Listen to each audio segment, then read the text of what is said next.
Entonces, la entrada a lo profundo en Lao Tse. Estamos hablando de una investigación bibliográfica que tiene como anexo de campo un video. Un video armado en base a varias entrevistas que tuvimos con un monje taoísta en Pekín. Pero en sí mismo la investigación, digamos, está hecha como bibliográfica, digamos. Así que también vamos a poner un poco el acento en eso, en las fuentes. El objeto de estudio es la entrada a lo profundo en Lao Tse, procedimientos y traducciones. El interés de velar las técnicas de trabajo místico que pudo haber desarrollado Lao Tse, intentando detectar en ellas los pasos de una ascesis que haya llevado a estados de conciencia inspirada, incluido el posible acceso a lo profundo. En cuanto al aparato conceptual y la validación, realizaremos este estudio desde la concepción psicológica expuesta en el Apuntes de Psicología de Silo, utilizando como criterio de validación el cotejo con los propios registros obtenidos en la experiencia con las prácticas propuestas por Silo para el acceso a lo profundo. Acerca de la mirada del autor, las hipótesis y fuentes adoptadas, que es todo un tema con este caso. Esta investigación bibliográfica con su anexo de campo no pretende ser más que un acercamiento al tema, una interpretación y una mirada personal del autor en el momento actual respecto del objeto de estudio, dados un determinado conocimiento y una determinada experiencia en esta temática constituyentes de dicha mirada, como así también dados la cantidad y calidad de los textos disponibles, considerando, por ejemplo, los descubrimientos realizados en las últimas décadas de antiguas versiones del libro Tao Te Ching, atribuido a Lao Tse, y la especialización creciente de los investigadores traductores que nos acercan dichos textos, algunos de los cuales han incorporado también sus propias experiencias en el campo místico, lo cual no es poco, como vamos a ver, ¿no? Entonces, en primer lugar, y frente a las encontradas opiniones existentes al momento actual respecto a la persona de Lao Tse, que si existió, que si no existió, que si era una escuela, que si era un grupo, que si eran varios, que cuándo existió, partimos de afirmar la hipótesis de su existencia física en China en el siglo VI antes de nuestra era, en acuerdo a la mención realizada por Silo en sus obras completas, en la Nota 1 Mitos Chinos, donde dice: la doctrina del Tao es muy anterior a Lao Tse y Confucio. Ambos vivieron en el siglo VI antes de nuestra era. Entonces, bueno, ante tanta diversión, digamos, partimos de eso, nos apoyamos ahí. También afirmamos su carácter de autor de la obra Tao Te Ching, en coincidencia con la amplia mayoría de las fuentes bibliográficas utilizadas para este estudio y detalladas al final del escrito. Aunque, al mismo tiempo, reconocemos la existencia de un proceso en el transcurso del cual dicha obra se ha ido ampliando, modificando, actualizando. Pueden verificarse, según la fuente, al menos 3 generaciones del texto comúnmente conocidas como 1, el Tao Te Ching de Goudian, que es el más antiguo, 2 de Mao Andui y 3 versiones tardías, las cuales cuentan a su vez con innumerables variantes y traducciones, infinitas. Traducciones me refiero a idiomas, ¿no? O sea, y dentro de cada idioma infinidad de traducciones distintas, que no parecen ni tener que ver una con la otra, digamos, no parecen ni estar hablando del mismo libro. Tenemos que partir de la base de que estamos partiendo del ideogramas del chino antiguo y tenemos que llegar al español. Sí. Bueno, para el presente estudio consideraremos primariamente las 3 versiones incluidas de esas 3 generaciones, incluidas por Iñaki, Preciado y Dueta en esta obra de arte, en esta perla que es Los libros del Tao. que lo tenemos acá en la biblioteca, Iñaki Preciado. y Doeta, lo tenemos acá en la biblioteca, por tratarse, primero, de una excelente traducción hecha directamente del chino antiguo al español. Segundo, o sea, sin idioma puente.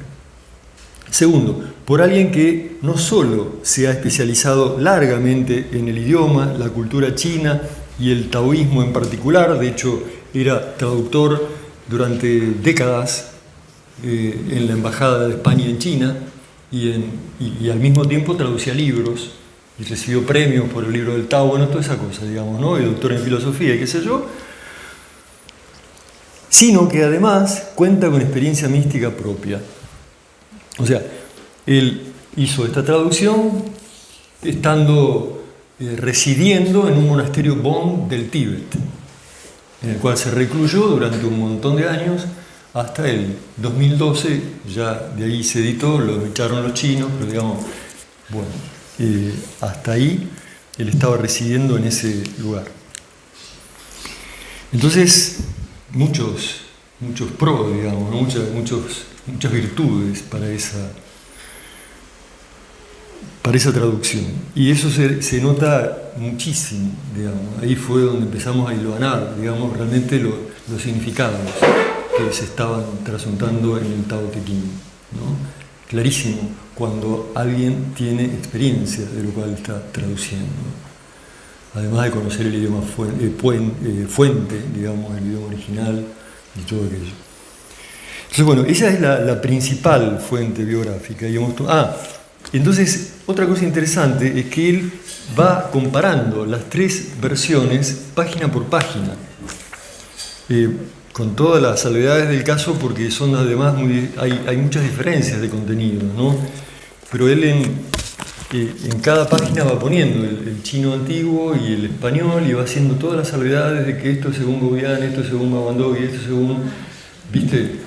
Es realmente un trabajo académico y de muchísimo, bueno, qué sé yo, dedicación, ¿no? Entonces, de estas tres versiones que aparecen aquí, nosotros pondremos prioridad en la versión conocida como Tao Te Ching de Gaudian, una copia en bambú hallada en Gaudian, provincia de Hubei, datada en el menos 350, o sea, 350 antes de nuestra era, como sería 200 años después de lo que se tiene estimado como el periodo donde vivió Lao Tse. Entonces, considerada cercana al original por ser la más próxima, según la hipótesis que hemos elegido, a la fecha y lugar de existencia física de Lao Tse. Consideraremos además entre las fuentes más confiables al denominado Tao Te Ching de Mawandui, la siguiente, que está datada en menos 250, o sea, 100 años después, en dos versiones. De Wang Keping, estudioso y traductor chino especializado en taoísmo, ¿para quién? Las copias en seda, en ese caso halladas en 1973 en Mawandui, provincia de Hunan, son las que más fielmente representan la autoría de Lao Tse. Esto piensa él y todo un equipo de chinos que lo acompañaron en esta investigación. Otra versión que usamos es esta, la del Te Tao Ching, porque en este caso aparece invertido los capítulos, digamos, las partes del libro. Una versión de Robert Hendricks, que es un occidental, profesor de religiones comparadas en Estados Unidos, un reconocido especialista en literatura clásica del Asia. O sea, un poco también como para ver la visión de un occidental, digamos, científico exclusivamente, ¿no? Sin experiencia, pero mística, pero metido en el tema. Bueno, fueron las tres que más nos resonaron y que hemos usado. Entonces, definiciones. Los conceptos fundamentales de esta investigación. Uno, el de Tao.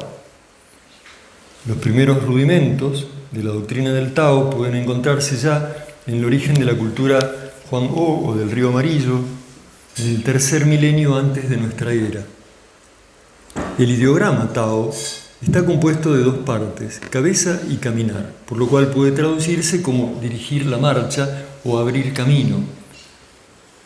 Así, originalmente y hasta el momento de aparición del Tao Te Ching, el Tao era comprendido como camino, método o regla de vida. Ya en el I Ching del siglo -11, según algunas versiones, digamos, con el tal Fuji, el Tao engloba al Yin y al Yang, rige y pone orden en sus alternancias. Al comienzo del período de primaveras y otoños del siglo -8 surge la expresión Tian Dao, el Tao del cielo, que rige las órbitas celestes y el destino humano. Con Lao Tse, siglo -6, el Tao toma por primera vez el significado de verdad última, lo trascendente, eterno, imperceptible e innombrable, accesible mediante experiencia mística. También miremos el trayecto, ¿no?, que va teniendo de ese concepto, digamos, de Tao, a lo largo de esos milenios. Y con Lao Tse tiene esa conversión, digamos, la internalización del concepto de Tao como una experiencia accesible por experiencia mística. Ese movimiento que decimos que se produce en el siglo -6, donde lo divino, externo y en el cielo, baja, entra y es experimentable por experiencia mística. El Tao es el origen de todas las cosas. Comillas, todo esto. El tesoro del mundo gracias al cual el cielo y la tierra pueden existir. Tiene una presencia evanescente y misteriosa que no se puede tocar ni ver, sino solo intuir y experimentar a través de la práctica meditativa. Esta dimensión del Tao fue retenida en adelante con diferentes énfasis por todas las escuelas del taoísmo. Bueno, acá también hay que decir que el Tao es una occidentalización patriarcal, digamos, porque los chinos en realidad hablan de Xi, ella, la Tao, la madre Tao, el útero de la madre Tao. O sea, cuando veamos, no sé si queremos ver en la entrevista, el monje habla de Xi, Tao. Así que bueno, es una de las cosas que tenemos que modificar en la monografía. La Tao. Lo mismo que el Ganges, que decíamos el otro día, ¿no? El Ganges, no, es la Ganga, la diosa líquida. Todas patriarcalidades de Occidente. Eso es Tao. Te, ¿cierto? Tao, Te, Ching. O sea, Ching quiere decir el libro de la sabiduría sobre el Tao y el Te. Te, el ideograma Te, está compuesto por caminar, mente y rectitud, pudiendo por lo tanto traducirse como caminar dirigido por una mente recta o, más sintéticamente, la virtud.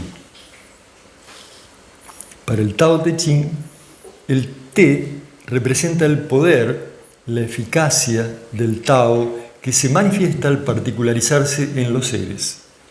Tao es totalidad, Te es particularidad. Es el puente entre el Tao y los seres. Entonces tenemos el Tao los engendra, el Te los alimenta, la materia les da forma. Otro concepto fundamental, el Yin-Yang, ¿no es cierto? Los dos principios que constituyen todo lo existente, por ejemplo, femenino, masculino, pasivo, activo, blando, duro, pero representados como unidad de contrarios. Vamos a la otra, al otro verso del Tao Te Ching. Ser y no ser se engendran mutuamente. Lo difícil y lo fácil se producen mutuamente. Lo largo y lo corto se forman mutuamente. Lo alto y lo bajo se colman mutuamente. No puede existir una cosa sin la otra. Otro concepto es el Yu, ser o ser con forma, con guioncitos, ser con forma. Y el U que es no ser, o sea, ser sin forma. Otros dos conceptos fundamentales. De este Wu sale el Wu Wei, que es el camino del actuar sin actuar, de la no acción. Podríamos decirle también calma, ecuanimidad. Pero la definición que nos va a poner, después vemos el Tao Te Ching, es actuar sin actuar.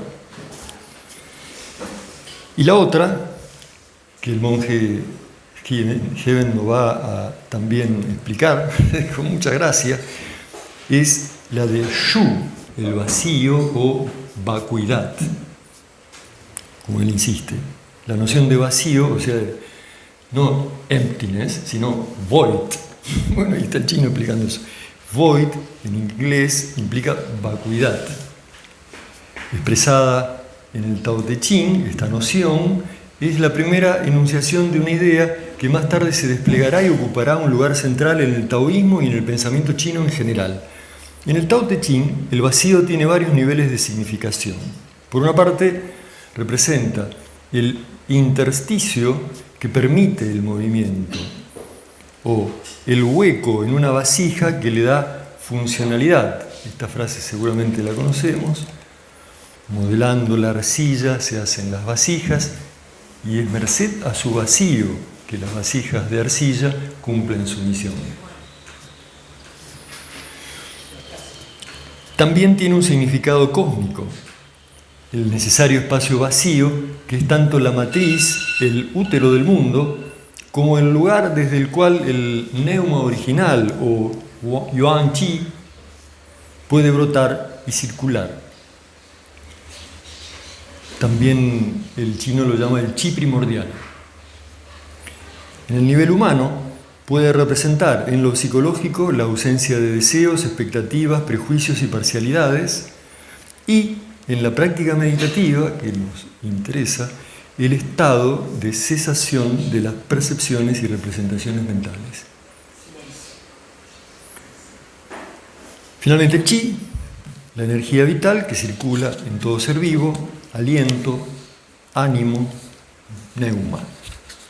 Bueno, esos son los conceptos, digamos, fundamentales de esta investigación.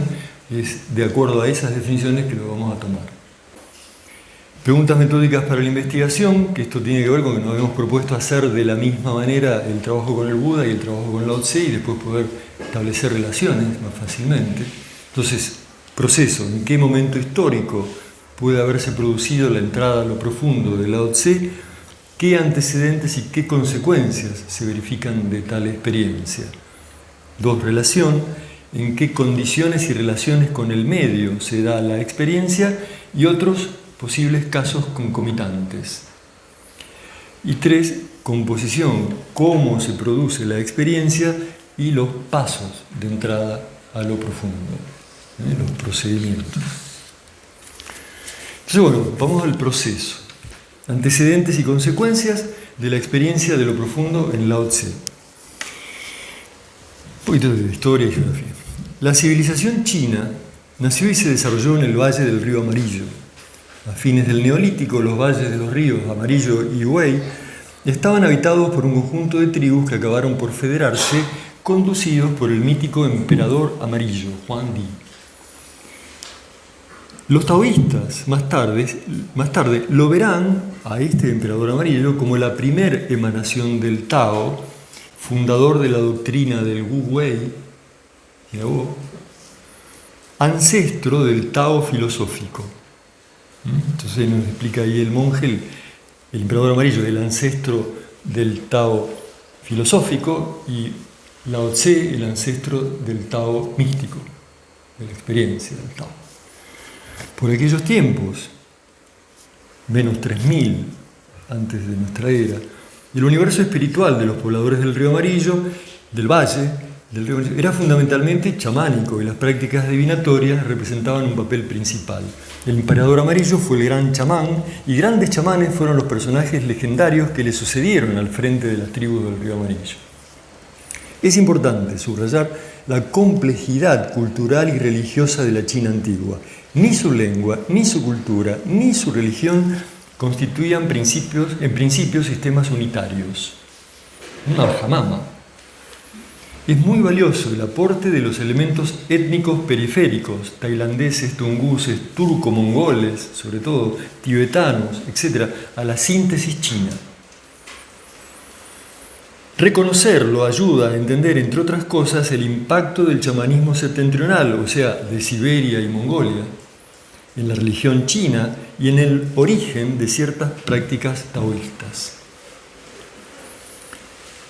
En particular, el valle del río Wei se fue convirtiendo en un gran centro de prosperidad económica y cultural gracias al intercambio con Occidente a través de la ruta de la seda, de la cual era el punto de arranque oriental. Ahí se iniciaba la ruta de la seda. En la civilización del río Amarillo, el rey rendía culto a sus antepasados, como Wen Chon, y en primer lugar a Shangdi, emperador de lo alto, una suerte de divinidad celeste suprema.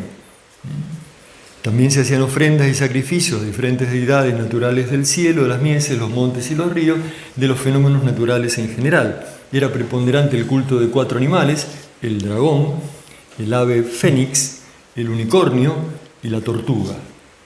¡Oh, qué animales! Con el paso del tiempo, Shangdi fue perdiendo su carácter antropomórfico y personal para convertirse en Tian, el cielo. Entonces ya empieza a abstraktizarse, que yo puedo decir, ¿no? Abstraerse. Los primeros testimonios escritos sobre huesos y caparazones de tortuga se relacionan con la dinastía Shang, gracias a los cuales nos anoticiamos del arraigo ganado en esta cultura por el culto solar. De finales de la dinastía Shang son 2 textos de especial interés. Uno es el I Ching, libro de los cambios o de las transformaciones. En opinión de Silo, en esta obra clave de la cultura china se recogen aquellos elementos que luego serán un antecedente importante en la elaboración del confucianismo y del Tao Te Ching. Por su parte, Richard Wilhelm, en su versión del I Ching, la tenemos en la biblioteca, reconoce que estos textos arrojan una luz totalmente nueva sobre más de un misterio contenido en los vericuetos mentales de Lao Tse y sus discípulos. La mirada de quien ha reconocido la mutación, de quien ha reconocido el cambio, ya no se detiene sobre las cosas singulares que pasan con el fluir de la corriente, sino que se dirige hacia la eterna ley inmutable que actúa en toda mutación. Esta ley es el Tao de Lao Tse, el curso, lo uno, en toda su multiplicidad. En el I Ching, ese es el que tenemos acá. Creo que hasta las moneditas están. En el I Ching se explica el origen del universo y de los cambios que en él acontecen a partir de 8 trigramas. O sea, lo que vemos aquí, ¿no? Bueno, esta es la primera emanación, digamos, el Taiji. O sea, del Tao, quieto e inmutable, eterno, emana la primera manifestación, que es el Taiji. El Taiji, a su vez, se manifiesta en 2 principios, el Yang y el Yin. Entonces, el Yang se representa con una línea llena y el Yin con una línea cortada. De esa manera se forman los 8 trigramas con las combinaciones posibles de estas 2 rayitas y resultan los 8 Ba-Hua, los 8 trigramas. A su vez, la interacción entre el Yin y el Yang, ley fundamental de la naturaleza, es el fiel reflejo de las relaciones entre el cielo, el hombre y la tierra y base de la adivinación. Luego, en el Tao Te Ching, el Lao Tse nos dirá: los 10.000 seres albergan en su seno el Yin y el Yang, cuyas energías vitales, el Chi, chocan para tornarse en armónica unidad. Bueno, hasta acá con los trigramas. El otro texto es el Hongfang, recogido en un libro titulado Yangshu. Su interés radica en que por primera vez se mencionan allí los 5 elementos: tierra, agua, fuego, metal y madera, como fundamento del universo y fases de todo proceso. Entonces, tenemos así los componentes del proceso creativo universal. O sea, este es el mito de la creación, digamos así, en la cosmología china. La quietud del absoluto, del infinito, del Tao.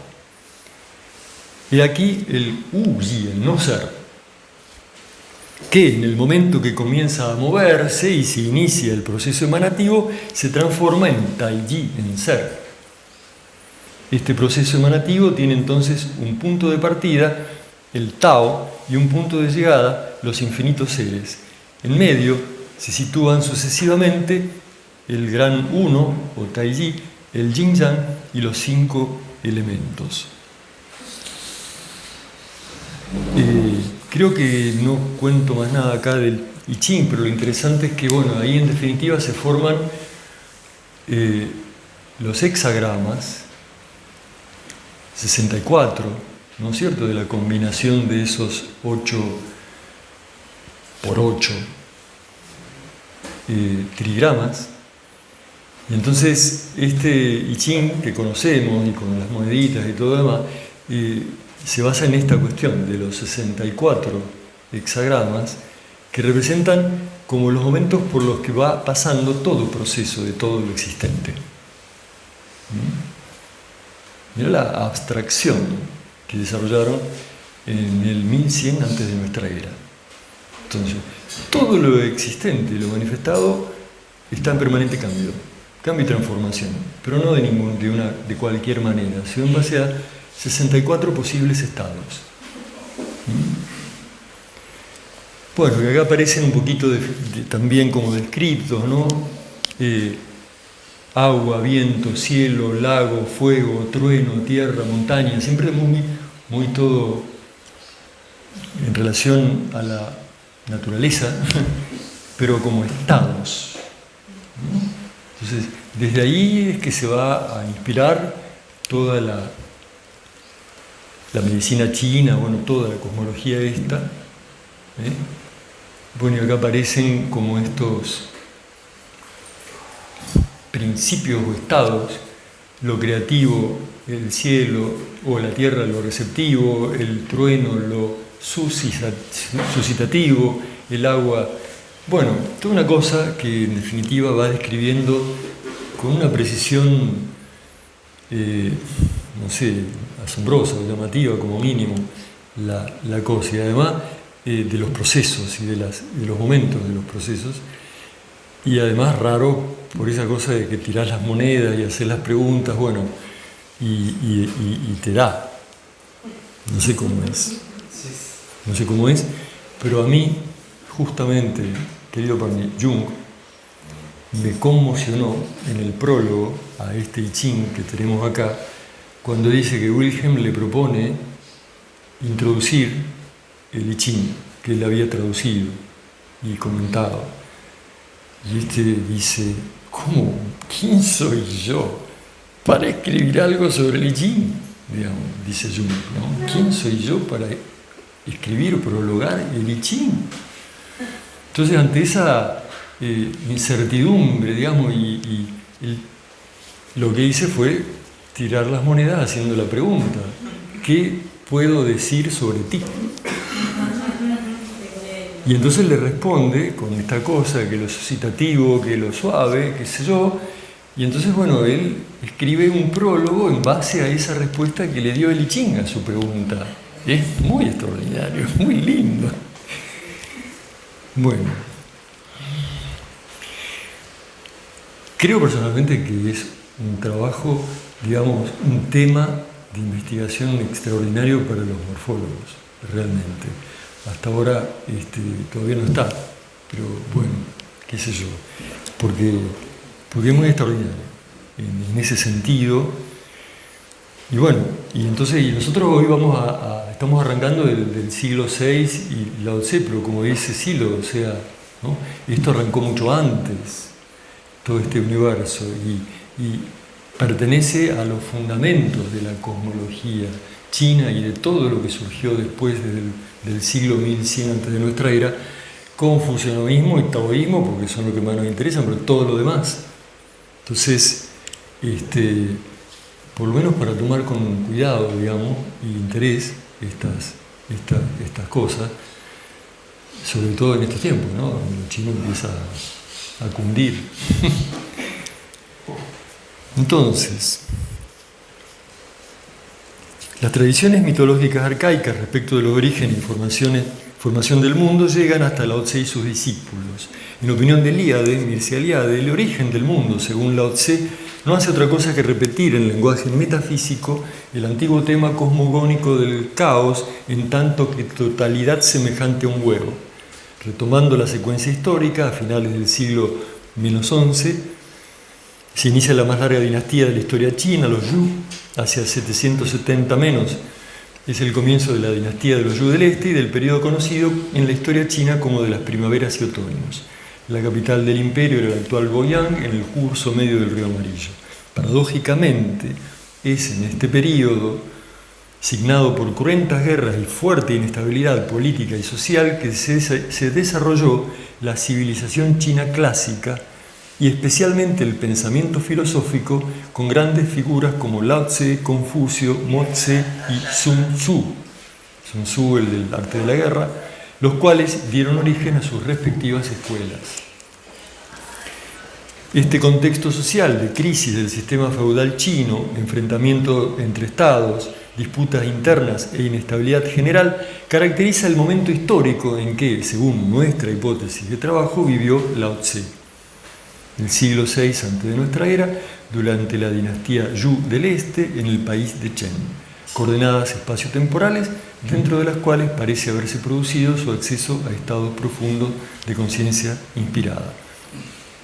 En el período siguiente, conocido como época de los estados combatientes, los continuos conflictos y la fuerte necesidad de nuevos modelos políticos y sociales lleva al surgimiento de numerosas doctrinas filosóficas, conformándose las 100 escuelas del pensamiento chino, de entre las cuales tuvieron un rol preponderante las 4 mencionadas: el taoísmo, el confucianismo, el moísmo y el militarismo de Sun Tzu. En el caso particular del taoísmo, surge en el siglo -2 la escuela de Huanglao, denominada así en referencia al emperador amarillo, Huang Di, y al Lao Tse, los dos grandes maestros que hasta hoy los taoístas reconocen como sus fundadores ancestrales. Después vamos a ver también por qué el emperador amarillo es un ancestro fundamental, digamos, cuál es la parte que aporta a esta, bueno, digamos, alquimia interior, que es lo que hoy está vigente del taoísmo. En adelante, después del siglo -2, son hitos importantes de destacar en el siglo II de nuestra era el surgimiento del taoísmo religioso, un sistema de creencia sincrético que incorpora también elementos del confucianismo, el budismo y otros cultos locales chinos, y más adelante, en el siglo VIII, de la alquimia interior, un elaborado sistema de prácticas energéticas y respiratorias orientado a la creación de un nuevo cuerpo espiritual que trascienda a la existencia física del practicante. Ambos reconocen a Lao Tse y su Tao Te Ching como la fuente primaria de inspiración y han llegado hasta hoy en una gran variedad de escuelas y linajes, los cuales traducen la experiencia mística taoísta y despliegan la raíz doctrinaria común en campos tan vastos como la medicina tradicional china y las artes marciales, pasando por oficios como el Qigong, el Tai Chi, el Feng Shui o la caligrafía. Entonces, también es interesante que no me acuerdo si después lo comentamos, capaz que sí, pero entonces lo voy a saltear, que la visión filosófica taoísta expresada en el Tao Te Ching no es funcional a los poderes, digamos, no es funcional a las jerarquías, ni del emperador, ni del secretario general, digamos, ni de ninguna jerarquía vertical. Ellos eran de esa idea de el mejor gobernante es el que no gobierna, ¿no? Y en cambio el confucianismo, comentábamos un poco el otro día, sí está planteado y formulado y desarrollado como una ética al servicio de hacer un poquito más humanos a los que han nacido con las virtudes necesarias para gobernar. Según la visión del confucianismo, hay quienes nacen para ser gobernantes y quienes nacen para ser gobernados. Entonces se trata de desarrollar una ética que los haga un poquito más humanos. Claro, claro. Hay una ideología pro sistema y otra anti sistema. Claro, absolutamente anarca, la del taoísmo. Por eso fue perseguido y se tuvo que, digamos, desplazado, perseguido y todo eso, y se tuvo que refugiar en las 5 grandes montañas sagradas de la China, ahí donde estaban los monasterios, y están los principales monasterios, y bueno, y hacer lo suyo. Y solo pudieron manifestarse todos estos taoístas y estos monasterios, pudieron manifestarse al mundo a través de la medicina china, de los artes marciales y todo que se desarrollaban en esos monasterios. No solo en cuanto a práctica, sino también en cuanto a libros. Eso a mí también, cuando una especialista en taoísmo me dice, lo que pasa es que no busques más que el Tao Te Ching y las versiones que puedas encontrar, porque no existen. Todo lo que se transmitió del taoísmo místico iba disimulado, camuflado en libros de medicina china, para que no nos molesten, para que circule, para que había que como ver entre párrafos, ¿no? Entre líneas, exacto. Muy interesante. Sí, el medio lo definió como la primera escuela oculta de la historia, digamos, de la historia, al taoísmo. Y bueno, y ahora recién se está empezando eso a abrir. Bueno, hasta ahí con lo del proceso, antecedentes y consecuencias, o bueno, como un proceso eso después, en cuanto a la relación, situación del medio y otros casos concomitantes. En acuerdo a nuestra hipótesis de trabajo, entonces decíamos, afirmamos la existencia física de Lao Tse dentro del periodo conocido como de las primaveras y otoños en el país de Chen, en el valle del río Huai. Un momento turbulento de la historia de China, donde además de las guerras entre estados, se manifestó un fuerte proceso de decadencia en las élites gobernantes, las intrigas y conflictos de poder se generalizaron. Bueno, esto que comentábamos recién. Entonces ahí surgen, junto con Lao Tse, o al mismo tiempo, digamos, Confucio, Mo Tse, Sun Tzu. En el caso de Confucio, que lo tomamos sobre todo por el hecho de que hay muchas anécdotas, o digamos, hay anécdotas de encuentros. En realidad de Confucio con Lao Tse, pero bueno, digamos, entre ellos. Confucio fue un pensador y filósofo fundador de la escuela Ru de pensamiento chino, más conocida como confucianismo. Su enseñanza, bueno, acá donde decía todo lo que trascendía. El propósito era tipo conservador, orientado principalmente a recuperar el esplendor de la dinastía Yu, cuya corte había caído en franca decadencia, a través del restablecimiento de los rituales tradicionales y la jerarquización social. Jerarquización que se supone basada en las cualidades innatas de cada individuo, ¿no? A gobernar o a ser gobernado. Han llegado hasta nosotros algunos relatos de encuentros entre Confucio y Lao Tse, los cuales abonan la hipótesis de la existencia contemporánea de ambos en espacios geográficos cercanos. En su obra Che Qi o Memorias Históricas, Sima Qian narra que Confucio acudió a Lao Tse para informarse acerca de los ritos. El relato del encuentro expresa, con sencillez y humor, la incompatibilidad entre los dos grandes pensadores religiosos. Pues, como describe el historiador, comilla, Lao Tse cultivaba el Tao y el Te. Según su doctrina, hay que aplicarse a vivir oculta y anónimamente. Pero vivir al margen de la vida pública y despreciar los honores era justamente todo lo contrario del ideal del hombre superior propuesto por Confucio. La existencia oculta y anónima de Lao Tse explica la ausencia de toda información auténtica acerca de su biografía. Según la tradición, fue durante algún tiempo archivero de la corte de los Yu, o sea, bibliotecario, pero desanimado por la decadencia de la casa real, renunció a su puesto y se dirigió hacia el oeste. Cuando hubo de atravesar el paso de Jianku, redactó, a petición del guardián del paso Jingyi, una obra en la cual exponía sus ideas sobre el Tao y el Te, que comprendía más de 5.000 ideogramas. Luego partió y nadie sabe qué fue de él. Los budistas indios dicen que fue y se encontró con Buda, que lo inició, y los taoístas dicen que ahí Lao Tse ya fue y lo inició al Buda, y todo así, entre ellos, ¿no? Ya de aquellos tiempos vienen. Por otra parte, en el Lie Xian se agrega acerca del viejo maestro que, como archivista de la dinastía Yu, su función implicaba tener a su cargo los libros relacionados con técnicas astrológicas, medicinales y otras. En un sentido amplio, todo lo vinculado a la comunicación con las cosas celestes. Lao Tse apreciaba nutrir su respiración, dominaba el arte de obtener la energía vital y de no perderla.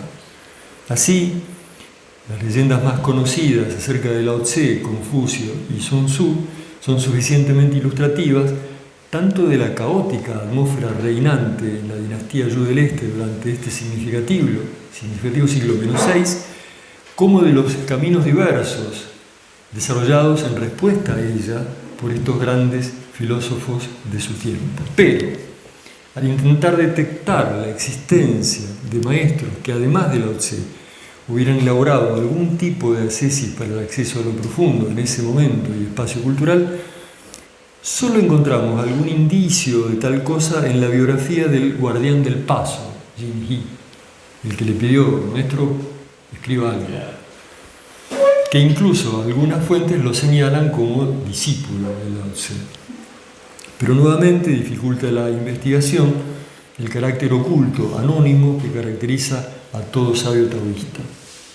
Al igual que la destrucción de fuentes escritas sucedida en repetidos momentos de la historia china como producto de enfrentamientos religiosos, políticos, militares, etc. Entonces no hemos encontrado otra cosa en lo que nos interesa más que Lao Tse. Entonces, siendo además nuestro objeto de estudio, nos vamos a centrar en eso, en dilucidar una posible experiencia de acceso a lo profundo, sus procedimientos y traducciones en el caso de Lao Tse. Entonces, bueno, vamos a la composición, los posibles procedimientos. ¿Vamos bien? Sí. Igual suena sospechoso que un guardián te diga, para de escribir Tao Te Ching, ya que está pasando por acá. Sí, claro, la leyenda cuenta que estaba Jingyi ahí en el paso de la frontera y entonces vio que venían unas emanaciones, unos arcoíris que iban aumentando, ¿viste?, en el horizonte, y dijo, acá viene un sabio. Y al rato aparece Lao Tse arriba del búfalo, ¿viste?, y dice, este es. Bueno, es toda leyenda, ¿no? Según una anécdota recogida por Chuang-Tze, que es otro de los estimados como discípulo de Lao Tse, Confucio encontró un día a Lao Tse del todo, comillas, del todo inerte y privado del aspecto de un ser vivo. Después de esperar durante algún tiempo, le dirigió la palabra, comillas, ¿me han engañado mis ojos o esto era real? Por un momento, maestro, vuestro cuerpo se parecía a un trozo de leño seco. Parecíais haber abandonado el mundo de los hombres y haberos situado en una soledad inaccesible. Cierra comillas y abre Lao Tse. Sí, respondió, he marchado a solazarme al origen de todas las cosas. La expresión viaje al origen de las cosas resume esencialmente la experiencia mística taoísta. Este viaje extático constituye un retorno al principio de todas las cosas. Al liberarse del tiempo y del espacio, el espíritu recupera el eterno presente que trasciende la vida y la muerte. La posibilidad entonces de acceder a la experiencia del Tao de construir un camino de ascesis individual para cultivar el Tao, retornar al origen de todas las cosas y así alcanzar la inmortalidad espiritual, parece haber sido el gran aporte de Lao Tse al camino místico de la humanidad. Que este valor, ¿no es cierto?, que conocemos de la inmortalidad, era muy fuerte para los chinos, digamos, siempre los emperadores, y vienen las historias de los alquimistas que le hacían las pastillitas y después se morían, ¿no? De todas las distintas disciplinas, digamos así, y que estaban ahí tratando de generar procedimientos para alcanzar la inmortalidad, eran muy solventadas por las cortes y los emperadores y toda esta cosa durante todos estos periodos, ¿no?, de estas dinastías. Bueno, entonces, en el caso de Lao Tse, construyó su camino. Pero al momento de intentar precisar los procedimientos utilizados por el sabio oculto, como también se le llama, para la entrada a lo profundo, nos enfrentamos con al menos dos casos significativos. Uno, las referencias encontradas en el Tao Te Ching respecto a técnicas meditativas para el acceso a la experiencia profunda del Tao, así como a traducciones posteriores con un alto nivel abstractivo de los registros obtenidos en la experiencia. Dos, las menciones respecto de técnicas energéticas y respiratorias que encontramos en el Tao Te Ching y en otras grandes obras como el Nei Ching o el Lie Hsien, ya en referencia al legendario emperador amarillo, como de allí en más a Lao Tse, Chuang Tse y otros sabios y maestros del taoísmo místico. Entonces vamos a ver un poco más en detalle cada una de esas dos partes de técnicas, procedimientos. Las técnicas meditativas. En este primer caso, nos parece observar la ley fundamental del taoísmo filosófico, el Wu Wei, no acción, aplicada a la experiencia meditativa como técnica de vaciamiento, despeje mental, desapego,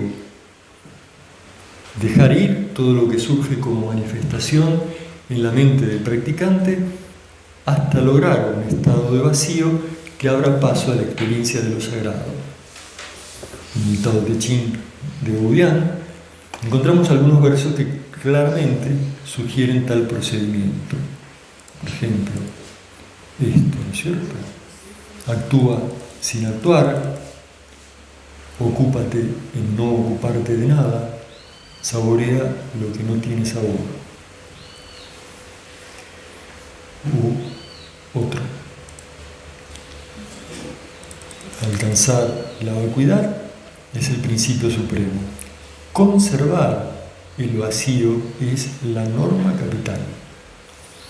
Apenas los infinitos seres empiezan a desarrollarse, permanezcase en sosiego esperando su retorno. Los caminos del cielo, el Tao del cielo, son circulares. Todos y cada uno de los seres retornan a su raíz.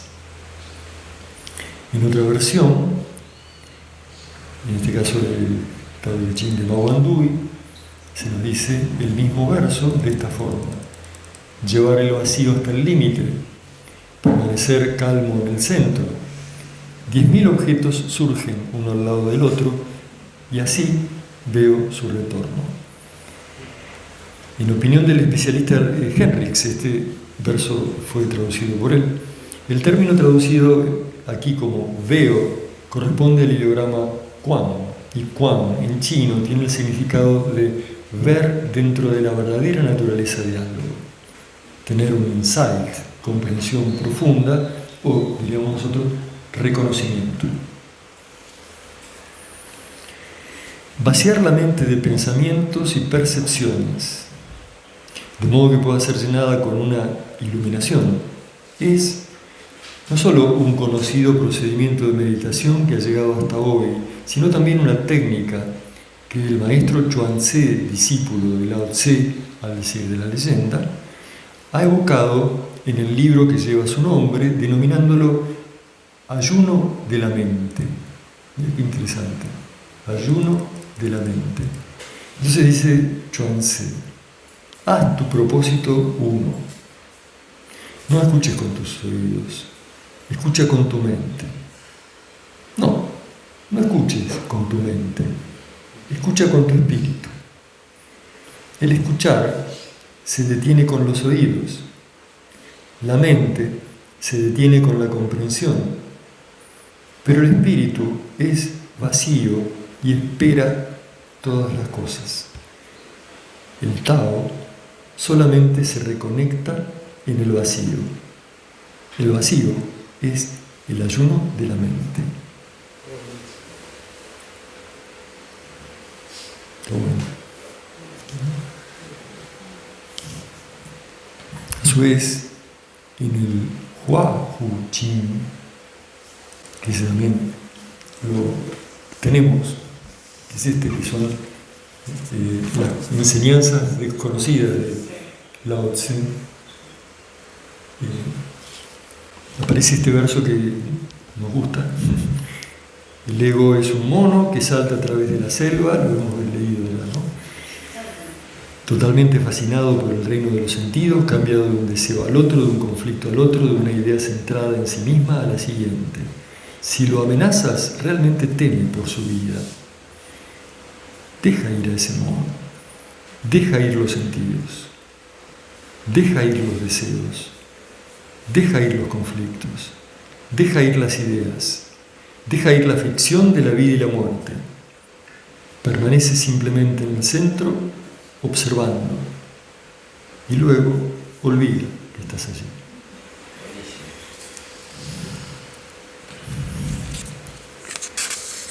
Finalmente, leemos en el Tao Te Ching de Nguyen Dui que el Wang Gebing justamente lo considera más fiel a la autoría de Lao Tse, otro del ser sin forma. El ser sin forma es el origen del cielo y la tierra. El ser con forma es la madre de la miríada de cosas. Así es siempre desde el ser sin forma que la maravilla del Tao puede ser contemplada. Parejamente, es siempre desde el ser con forma que la manifestación del Tao puede ser percibida. Si acá nuestra interpretación, digamos, de esto y el cotejo con nuestra concepción, o digamos con la concepción de Silo para el acceso a lo profundo, que en los apuntes de psicología dice, se puede penetrar.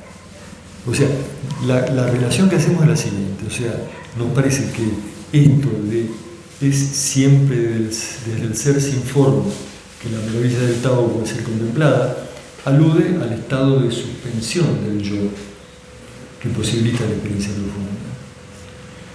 Es siendo sin forma, o sea, sin yo, que puede accederse a los espacios y tiempos sagrados.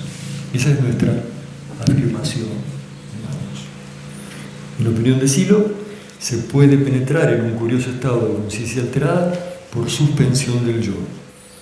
Esto se presenta como una situación paradojal porque para silenciar al yo es necesario vigilar su actividad de modo voluntario, lo que requiere una importante acción de reversibilidad que robustece nuevamente aquello que se quiere anular. Así es que la suspensión se logra únicamente por caminos indirectos. Acá nos parece interesante esta parte de la explicación de Silo en relación a este párrafo, ¿no? A este verso, porque nos parece que esto de que cuando intentás, digamos, de modo directo, voluntario, vigilar, la actividad se robustece.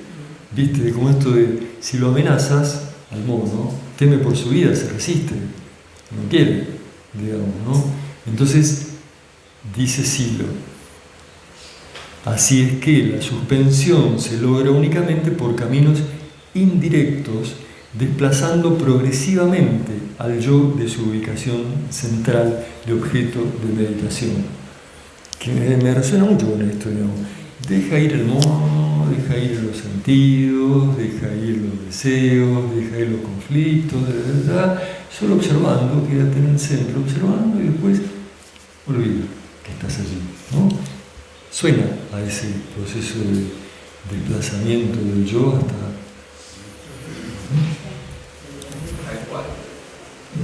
Entonces este yo, dice Silo, suma de sensación y de memoria, comienza de pronto a silenciarse, a desestructurarse.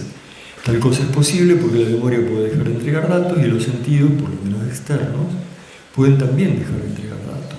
La conciencia entonces está en condiciones de encontrarse sin la presencia de ese yo en una suerte de vacío. En tal situación es experimentar una actividad mental muy diferente a la habitual. La conciencia es capaz de internalizarse hacia lo profundo del espacio de representación. Lo profundo no es exactamente un contenido de conciencia. La conciencia puede llegar a lo profundo por un especial trabajo de internalización. En esta internalización irrumpe aquello que siempre está escondido, cubierto por el ruido de la conciencia. Es en lo profundo donde se encuentra la experiencia de los espacios y de los tiempos sagrados, la raíz de toda mística y de todo sentimiento religioso. Entonces, nos parece observar en esta serie de versos mencionados, vinculados de algún modo a Lao Tse, esta actitud del Wu Wei en su más elevada expresión como un modo de estar mental de desapego, ecuanimidad, profundización progresiva del punto de observación y soltar progresivo que lleva hacia la suspensión del yo, habilitando el acceso a lo profundo. Inclusive, ¿no?, en aquello de la vacuidad, digamos, como decía el verso anterior, ¿se acuerdan? De lo de la norma capital, de que no se trata solamente de llegar a la suspensión del yo, sino de poder sostenerla. A mí me parece como verlo aquí, ¿no? Alcanzar la vacuidad es el principio supremo, conservar el vacío es la norma capital, ¿no?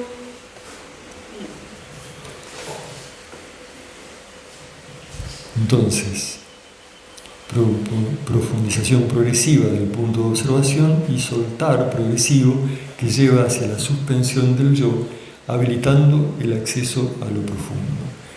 Lo que es manifestación y lo que no es manifestación surgen entonces como partes complementarias de una misma estructura, experimentable, aunque al mismo tiempo indefinible, inasible, innombrable.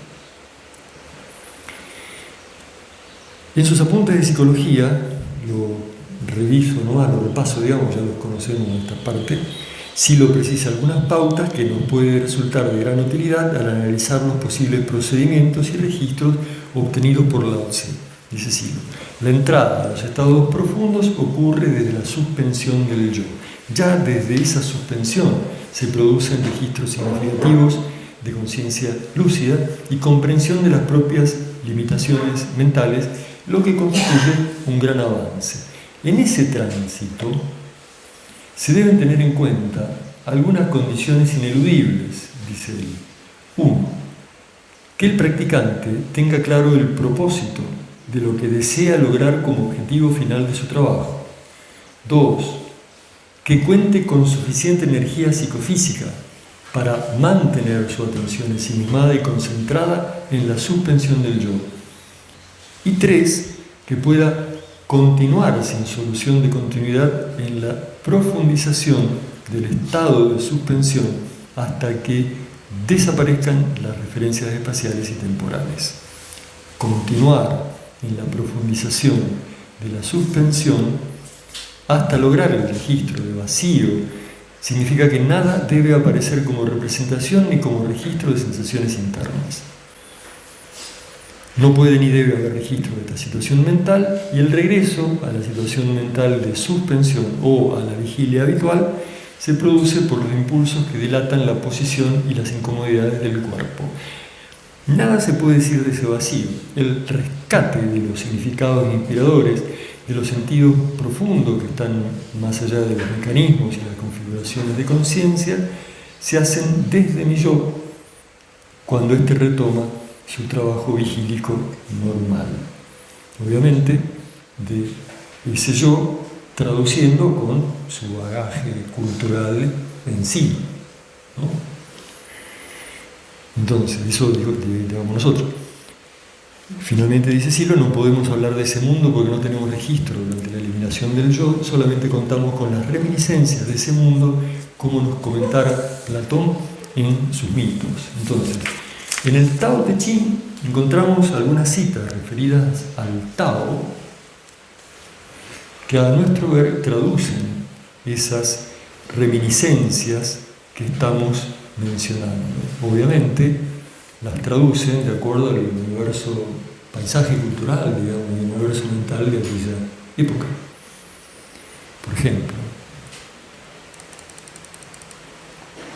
hay una cosa confusamente formada, anterior al cielo y la tierra, silenciosa y limitada, de nada depende y no sufre mudanza, puede ser tenida por madre del mundo. Su nombre desconozco, la denominan Tao. Qué bueno, ¿no? Qué bien suena.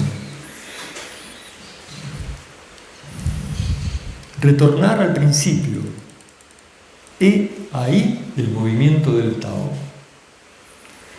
Debilidad. He ahí la propia cualidad del Tao.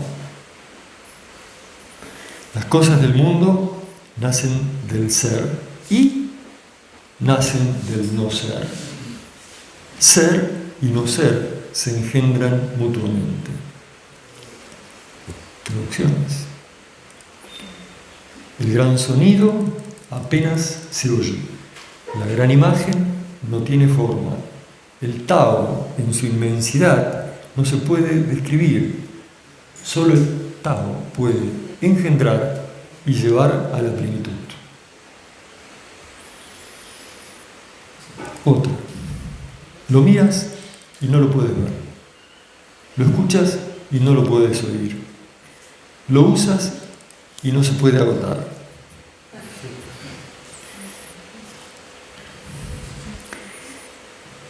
Y en el caso del Tao Te Ching de Ma Wandui encontramos este verso que es uno de los más conocidos y a nuestro sentir significativos.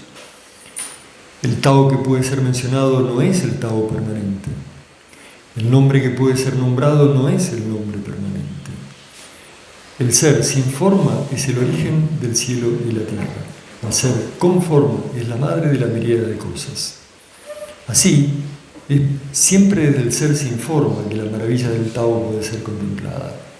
Parejamente, es siempre desde el ser con forma que la manifestación del Tao puede ser percibida. Los dos tienen el mismo origen, pero diferentes nombres. Ambos pueden ser llamados lo profundo. Lo profundo, más profundo, es el portal hacia todas las maravillas.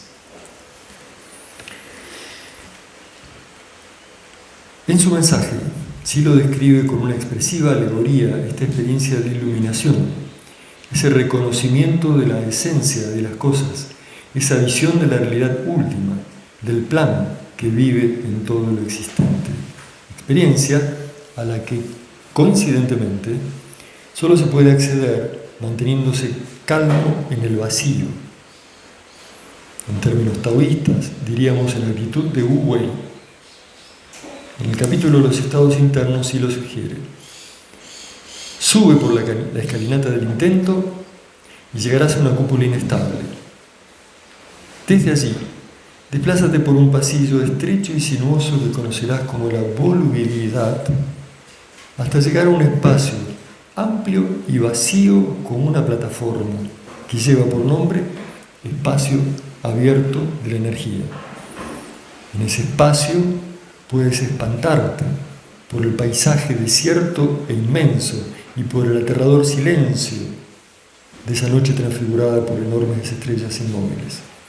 Allí, exactamente sobre tu cabeza, verás clavada en el firmamento la insinuante forma de la luna negra, una extraña luna eclipsada que se opone exactamente al sol. Allí debes esperar la alborada, paciente y con fe, pues nada malo puede ocurrir si te mantienes calmo.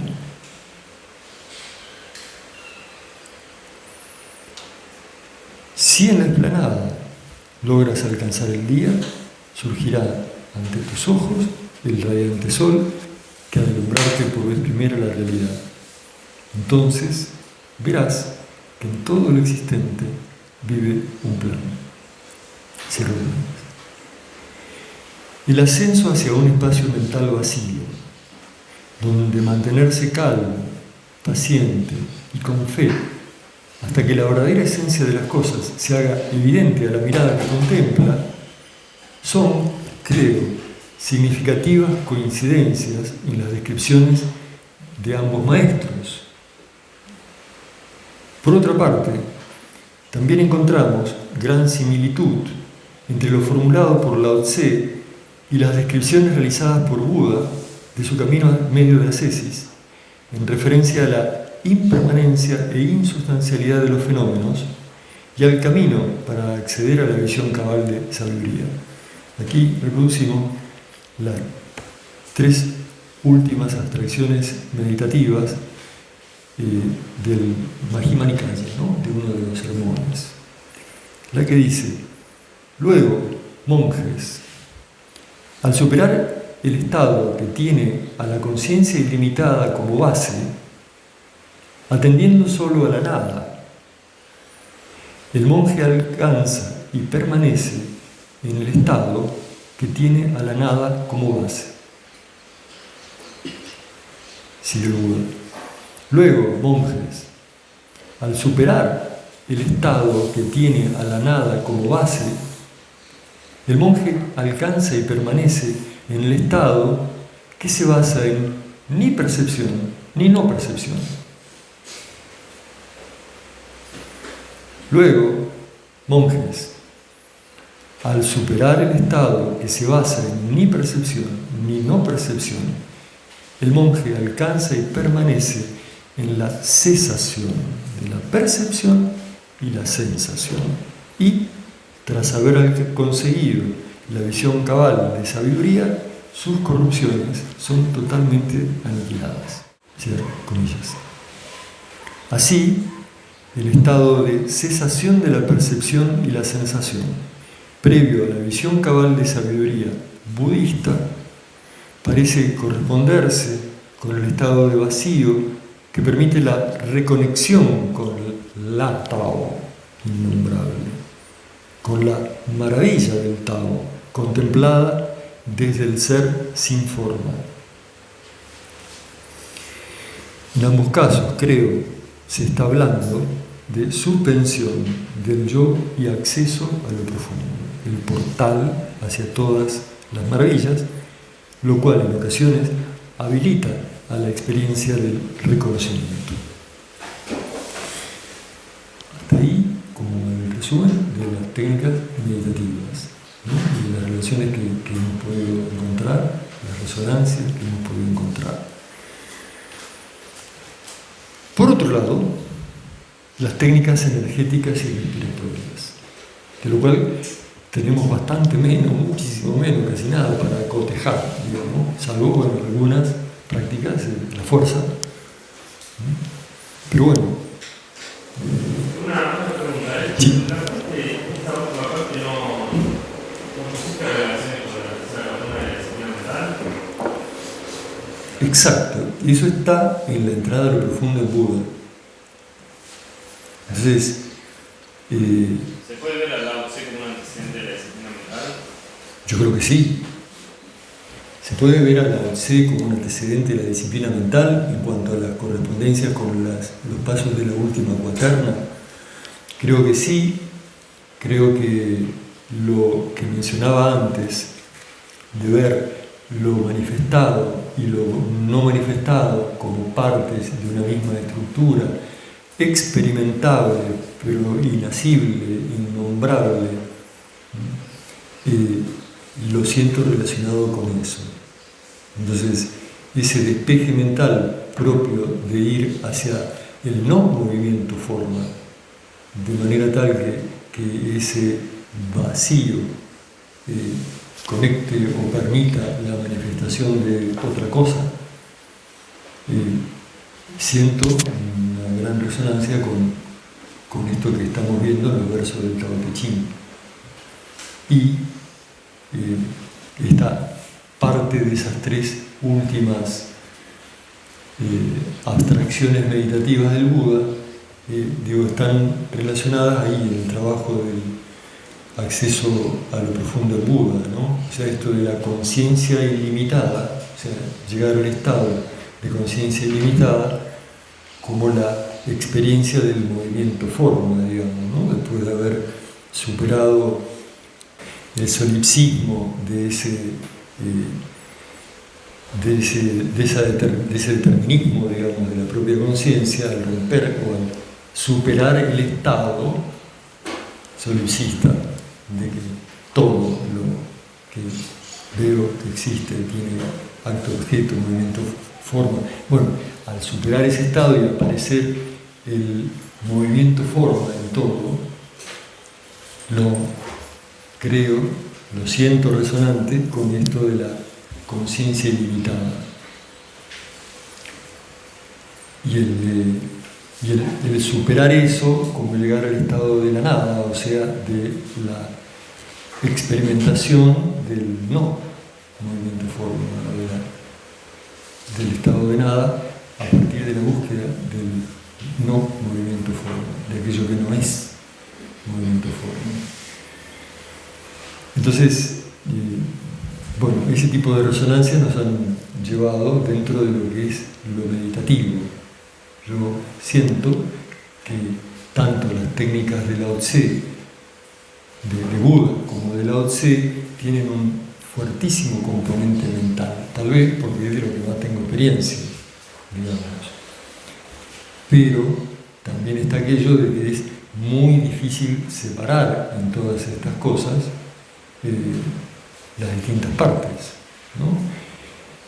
Esto después lo comentamos un poco también, el hecho de que, bueno, esto es una interpretación propia, digamos, después de ver todas estas cosas,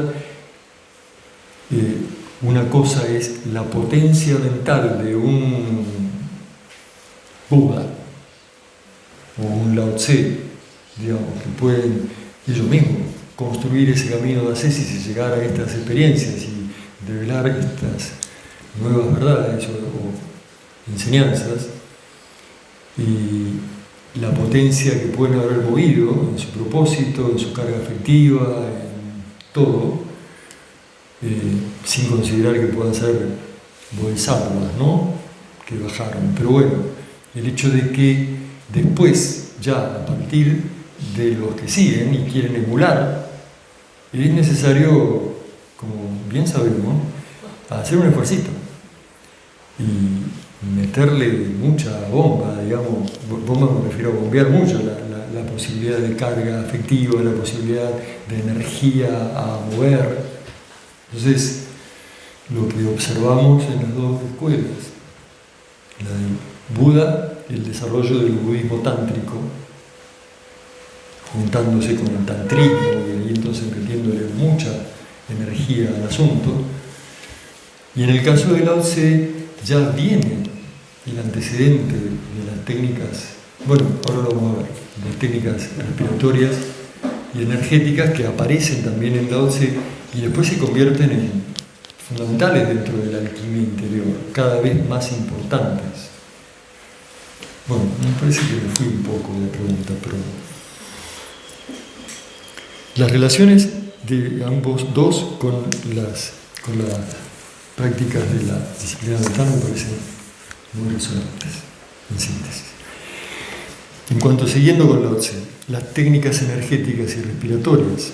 En segundo lugar, en diferentes textos chinos antiguos encontramos menciones a técnicas energéticas y prácticas respiratorias que forman parte de lo conocido aún hoy como alquimia interior y remontan sus orígenes tanto al emperador amarillo como a Lao Tse y otros inmortales de aquellos tiempos. Según el Nei Qing, el emperador amarillo se preocupó especialmente de la longevidad. Es el personaje central del libro más antiguo que se conoce como sobre sexología, el So Nu Ching. En el So Nu Ching, el emperador amarillo aparece entablando diálogos con sus preceptoras, Sunu, Kainu y Xuanu, quienes le enseñan los secretos de las prácticas de alcoba para una vida larga y plena. Por otra parte, el Li Xian dice de Lao Tse que apreciaba nutrir su respiración, dominaba el arte de obtener la energía vital y de no perderla. Y dice Zhong Changkong que conocía perfectamente la práctica de reparar y conducir, también descrita como hacer regresar la esencia para reparar el cerebro, afirmando además que sus prácticas eran idénticas a las de Lao Tse. En el capítulo 10 del Tao Te Ching de Ma Guandui encontramos, por ejemplo, este verso que dice: ¿puedes hacer que tu espíritu y tu cuerpo abracen el uno y no lo abandonen? ¿Puedes alcanzar la máxima blandura dominando tu energía vital y volverte en un recién nacido?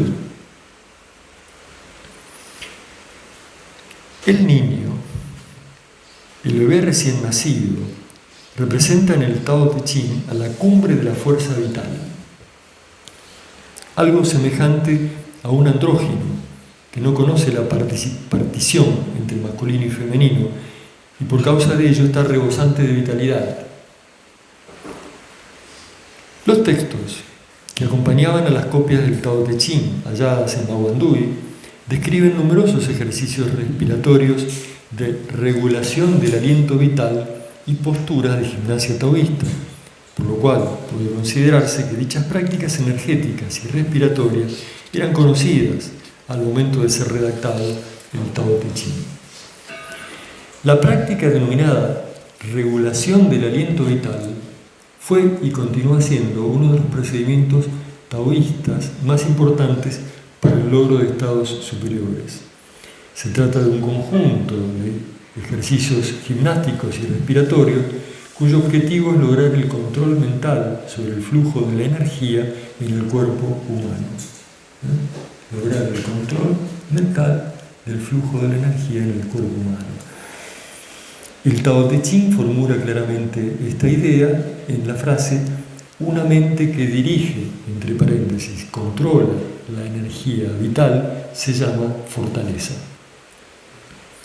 ¿Y hacia dónde se desea dirigir esta energía?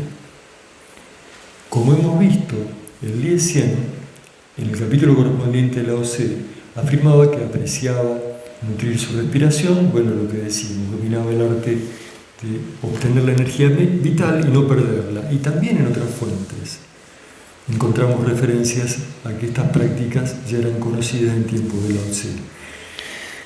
Podríamos entonces, por una parte, acá digo, esto es, sí, ya resumen y aparece bastante más detallado dentro de lo que podemos, con referencias bibliográficas fundamentalmente, en la monografía, ¿no?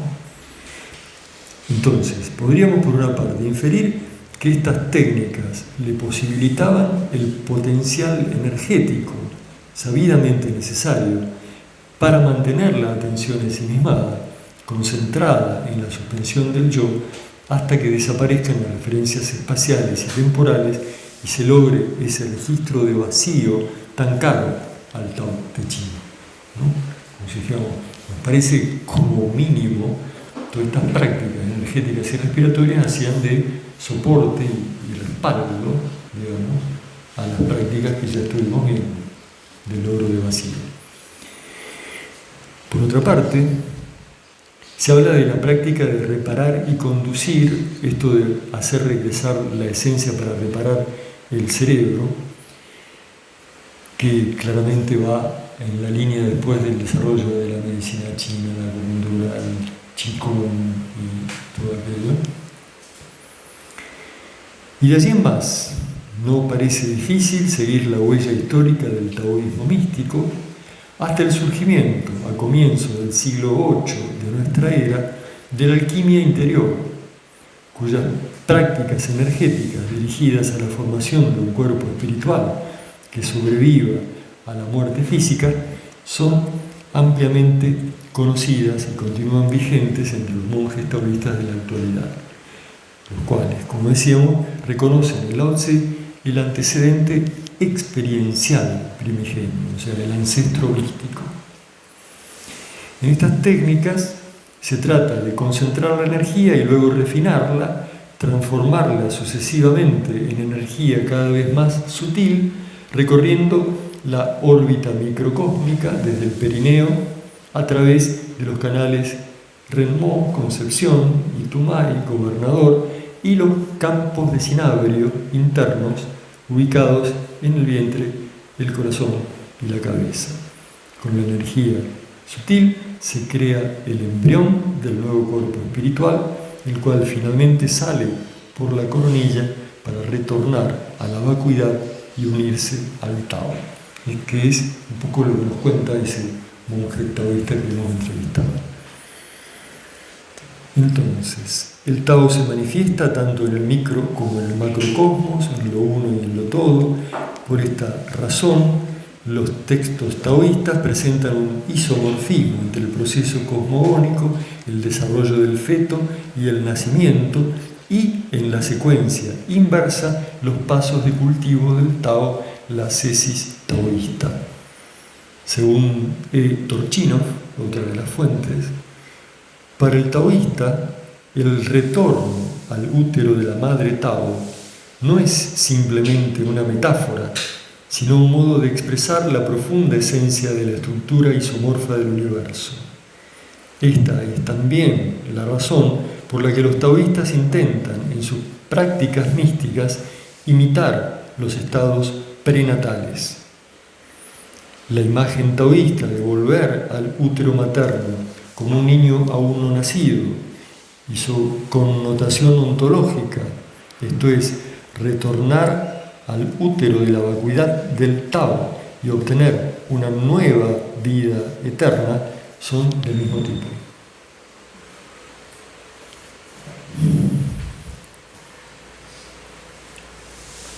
Entonces, conclusiones generales en lo referido a procedimientos.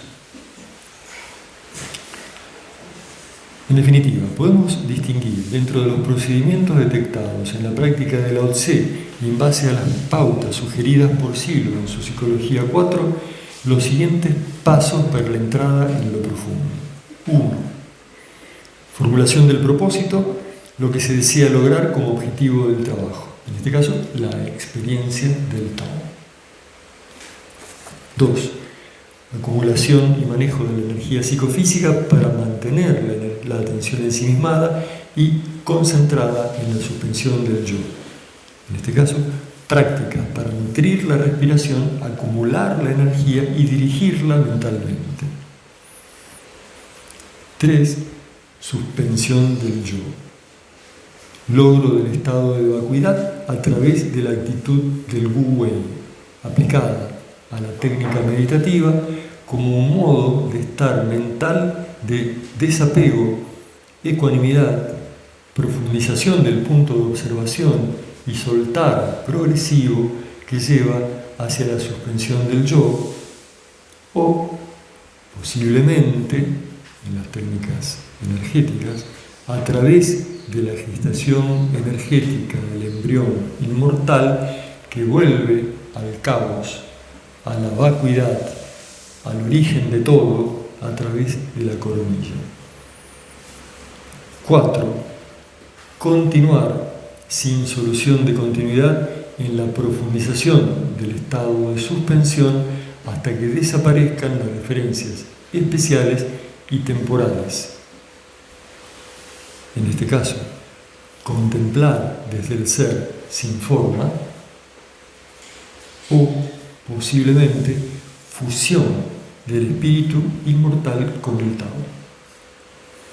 Esas son las correspondencias que nos parece encontrar en ambos casos de las técnicas meditativas y respiratorias y energéticas con estos 4 pasos. Y una relación más que hacemos en cuanto a procedimientos, nos parece que estos pasos y técnicas, o nos resultan en realidad en gran medida coincidentes con el procedimiento extremadamente simple propuesto por Silo en su mensaje, con el propósito de experimentar la fuerza, acceder a lo profundo y lograr unidad y continuidad. Cuando dice: relaja plenamente tu cuerpo y aquieta la mente. Logro esa quietud, ecuanimidad. Entonces, imagina una esfera transparente y luminosa que, bajando hasta ti, termina por alojarse en tu corazón. Reconocerás que la esfera comienza a transformarse en una sensación expansiva dentro de tu pecho. La sensación de la esfera se expande desde tu corazón hacia afuera del cuerpo mientras amplías tu respiración. Atención concentrada en la sensación que se expande, profundización progresiva del punto de observación hasta la suspensión del yo. En tus manos y el resto del cuerpo tendrás nuevas sensaciones, movilización energética. Percibirás ondulaciones progresivas y brotarán emociones y recuerdos positivos, ascenso de la energía hacia la cabeza. Deja que se produzca el pasaje de la fuerza libremente. Esa fuerza que da energía a tu cuerpo y mente. Soltarla interno. Deja que la fuerza se manifieste en ti. Soltar interno. Trata de ver su luz adentro de tus ojos y no impidas que ella obre por sí sola. Profundización de la suspensión del yo, contemplar desde el ser sin forma. Siente la fuerza y su luminosidad interna. Profundización de la suspensión hasta la iluminación. Deja que se manifieste libremente. Ya en referencia al logro del contacto con la fuerza, en su mensaje Silo describe los siguientes registros. Al recibir la fuerza, percibirás la luz o extraños sonidos dependientes de tu particular modo de representación habitual. En todo caso, importante será la experimentación de la ampliación de la conciencia, uno de cuyos indicadores deberá ser una mayor lucidez y disposición para comprender lo que ocurre. Estados de reconocimiento. A continuación, Silo afirma: interesa comprender que numerosos estados alterados de conciencia han sido y son logrados casi siempre poniendo en marcha mecanismos similares a los descritos.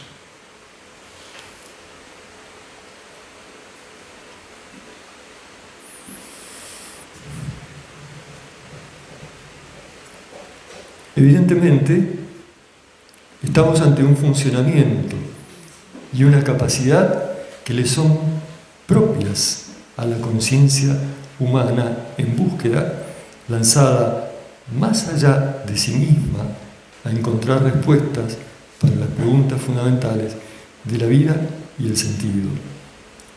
Para el caso de nuestro estudio, en suma, en ese alcanzar calmo la vacuidad suprema, retornar al vacío y caótico útero de la Madre Tao, al origen de todas las cosas, para experimentar el Tao innombrable que engendra y lleva a la plenitud a todo lo existente, en eso en esa sucesión, encontramos lo más significativo de todo lo expuesto en cuanto a procedimientos atribuibles a Lao Tse para el acceso a lo profundo.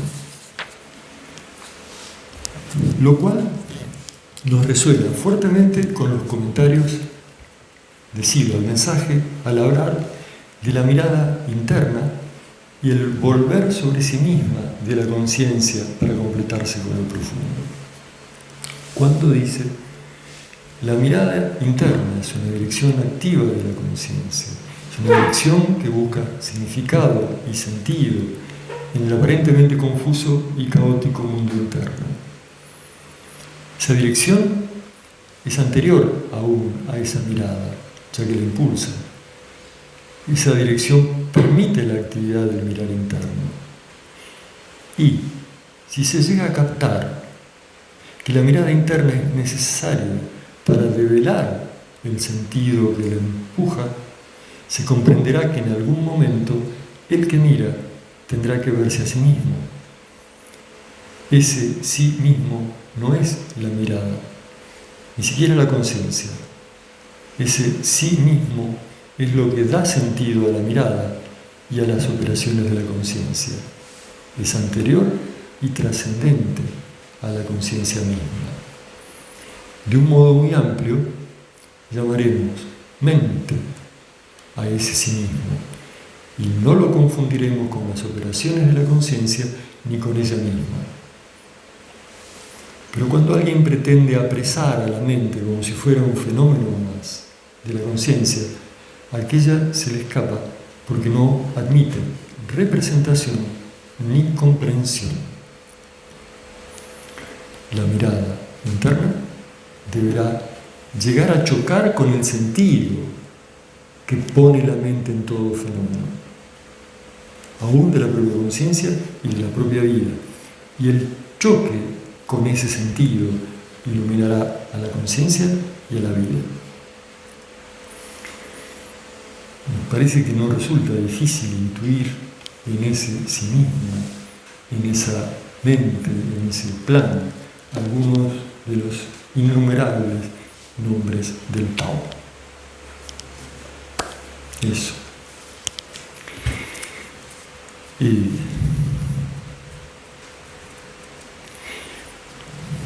entonces, en cuanto a conclusión final, el último párrafo, decimos: en base a todo lo expuesto, afirmamos la existencia en Lao Tse de una ascesis ordenada en pasos que llevó a estados de conciencia inspirada, incluida la entrada a los niveles profundos.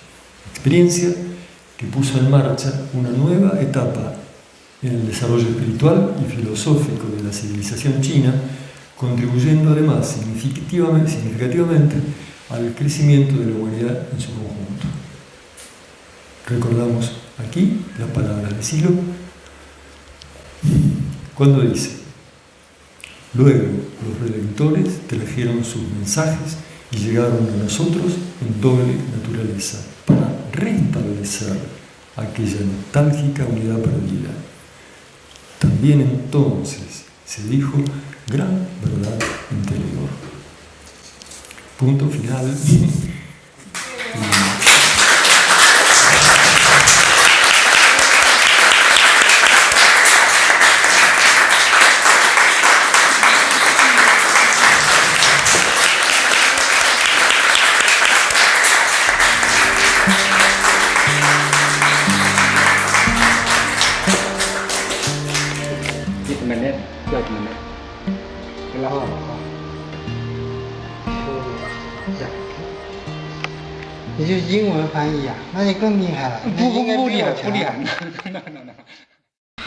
We call the Yellow Emperor as the beginning founder. We call it ancestor. Ancestor. Yeah. The beginning ancestor of Taoism. He Taoist thought theory. And the Wu Wei, you don't know, in the book of Lao Tzu, the main, the central point, The single point of the Book of Laos is Wu Wei. Do you know Wu Wei? Yes. And Wu Wei is come from the Yellow Emperor. And Lao Tzu as Jiao Zu is really Dao Zu, Dao ancestor. Because Lao Tzu told us what is Dao. In Taoism, we think the Tao Te Ching is the best book. The best. It's a basic book. It's the basic book Okay. of all the canon. About the 4 steps of Taoist meditation. This is called Taoist meditation. Yeah, Taoist meditation. You can say that as Taoist meditation. We also have a name, eternal alchemy. Eternal alchemy. Yeah. You know, in Taoism, in the ancient time we call it elixir. Do you know elixir? External alchemy. Yeah. Another name, elixir. Internal. Like medicine. Yeah. And this is inner Alchemy. Yeah. Yeah, and we use the medicine, inner medicine. Yeah. And this way, especially for young people. Yeah. Yeah. And so as that the old man, they have few less semen. Yeah. And so I said this way to cultivate the Tao, maybe it's for young people. Yeah. Understand. Yeah, and because the old man have no semen. Yeah. No, but this is just the only way for cultivate the Tao. There are many ways to cultivate the Tao. Yeah. This is one of them. Yeah, this is one of them, and this is the best. It's the most difficult way. It's the most difficult way to become immortal. Yeah, because young people, the first one is to I forgot supplement oneself. Supplement oneself, and specifically is to accumulate semen. Have no sex. Yeah, if you have the sexual life, it's impossible. Okay. It's impossible to accumulate. Yeah. So I said it's supplement oneself. Yeah. And this way is, but the first step is to make yourself get into a stillness state, and to forget everything. And use we said use some metaphor need to symbolize use your heart, and the heart belong to fire. And fire. Fire and water.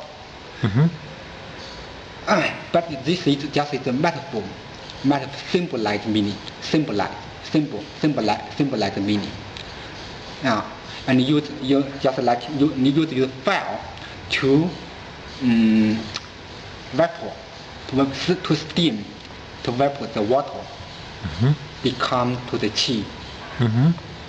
As you said, you asked the first step.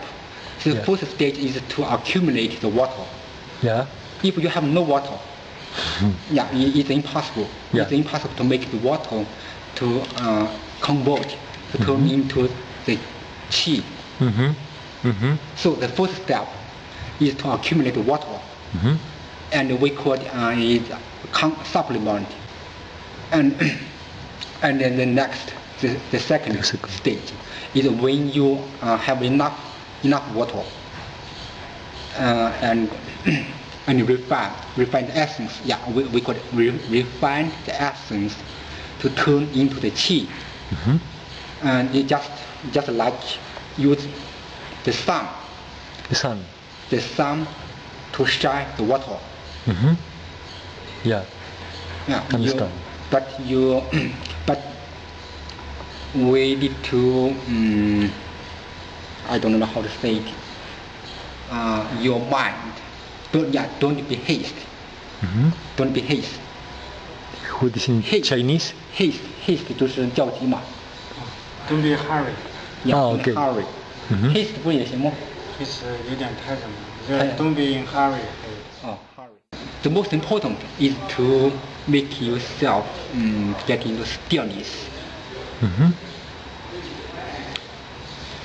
Yeah, as I said, but you know this is dangerous. Yeah. Why? Why? Because if when you make the water to turn into the qi, and the qi will flow in your body. But sometimes the qi will go off track. It doesn't follow your order. So it's easy to get the problem. And some people, it can make people to become crazy, get mad. So it's very dangerous. Understand. So I said, don't be worried. Hurry. Don't be hurry. To hurry, and it's more easier. It's easier to get problem. Understood. And as I said, the second stage is to make the water to become into the qi. Yeah. Now, water is not it's specific. I understand. Yeah. It's allegory. Because the essence. Yes. Yeah, refined essence. Into. Yeah, into qi. 是炼精为气的感觉。对，炼精化气，炼精化气。The third stage is to refine the qi to turn into the spirit. And this qi we call it primordial. 这个原始的 original. Ah, primordial. Primordial. Yeah, Yes. Primordial qi. Yeah, we call it primordial qi. Is not different from present from now. Yes. Yeah, from the air. Yeah, it's different. Yes. Understand. Yeah. And the third stage is to refine the primordial qi to turn into the primordial spirit.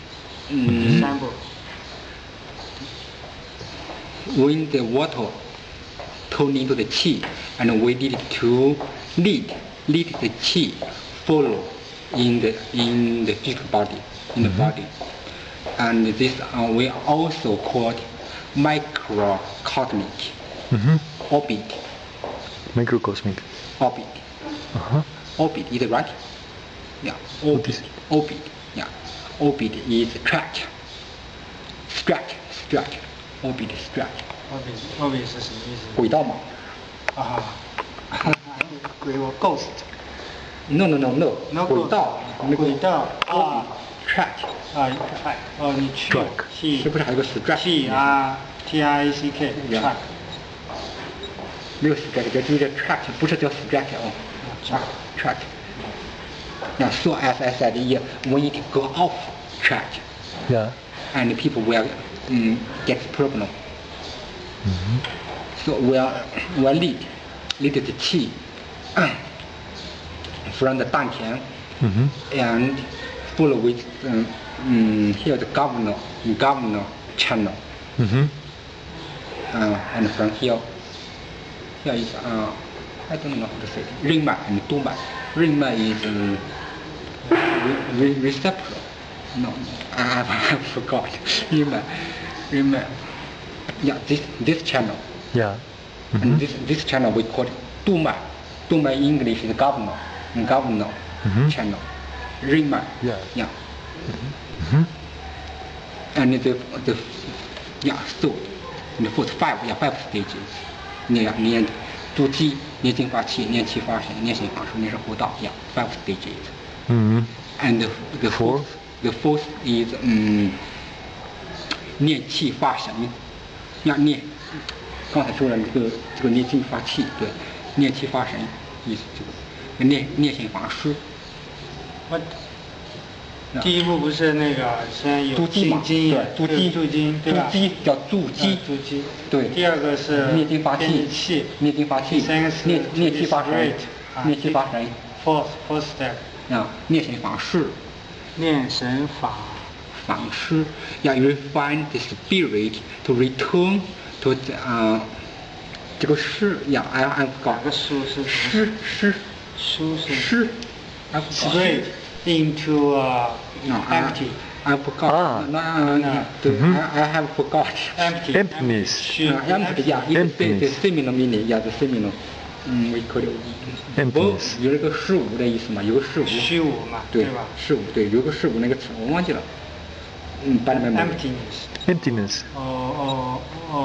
I have a bad memory. Nothing. Being nothing. Emptiness is good. Yeah. The spirit into emptiness, yeah. You can understand that your spirit refine into empty. Yeah. Feel nothing. Okay. 对。所以他听得懂这个。emptiness. Yes, it is. Great. 我是经常用一个什么叫一个 V 好像 V 开头的 V 我忘记了。Avoid. 我是避免啊。OK。那个 avoid 避免嘛，那个 avoid 是事物的意思。OK。对 ，void。OK。refine spirit。The primordial qi spirit to return. So this is I call return. Return. Yeah. Come back. Yeah. Come back to the void. Yeah. Into return 应该是 into void. Why? The void. Why? No, how? 你 why is it? Understand? How? 然后呢，第五步 the fifth is like to produce a baby. And like to pregnant embryo. 记不住，我这个翻译过。那个，我这个老不翻译我的 pregnant embryo。pregnant 我知道，对，这个婴儿是 embryo。He said that the total what do you say program like make a baby. Yeah. Embryo.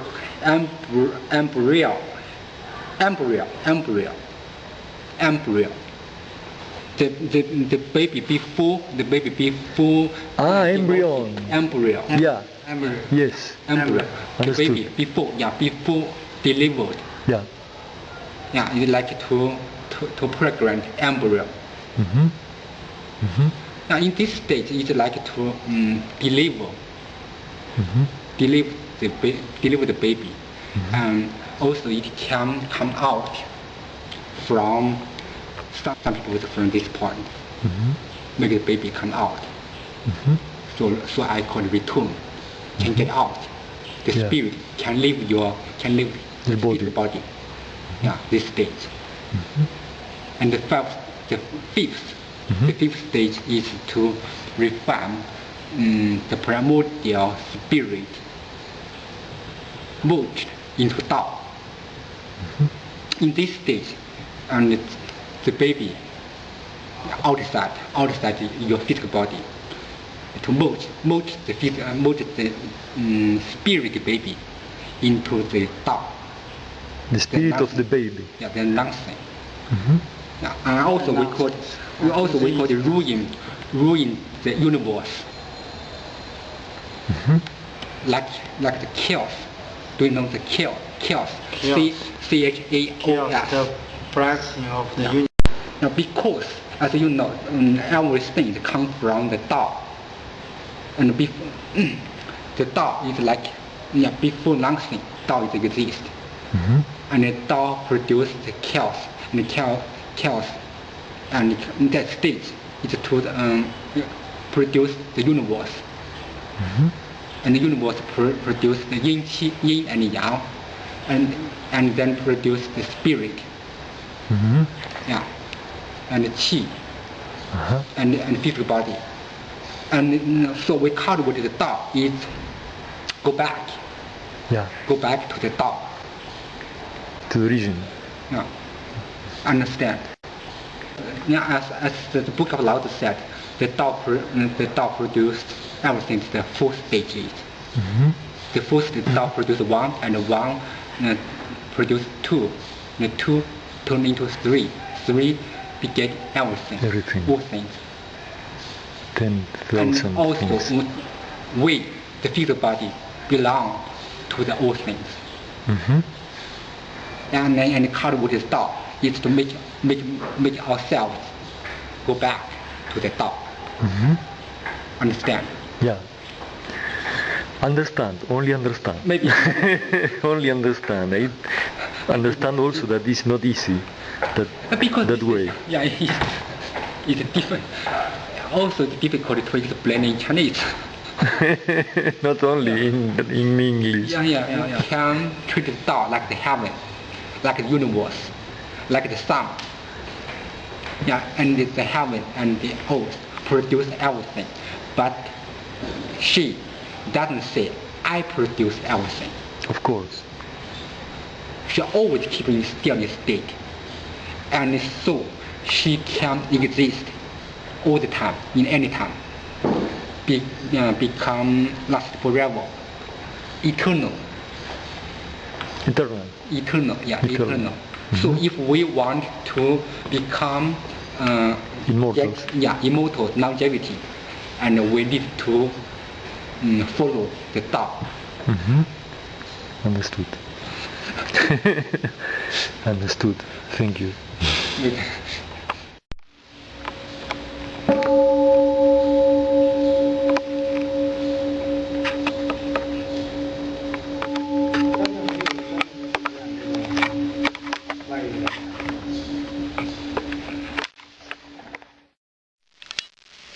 Okay, internal alchemy, also called cultivation of the Tao inside the human body.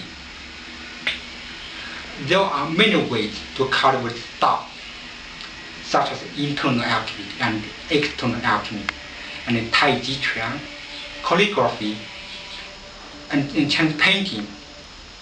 So a lot of things.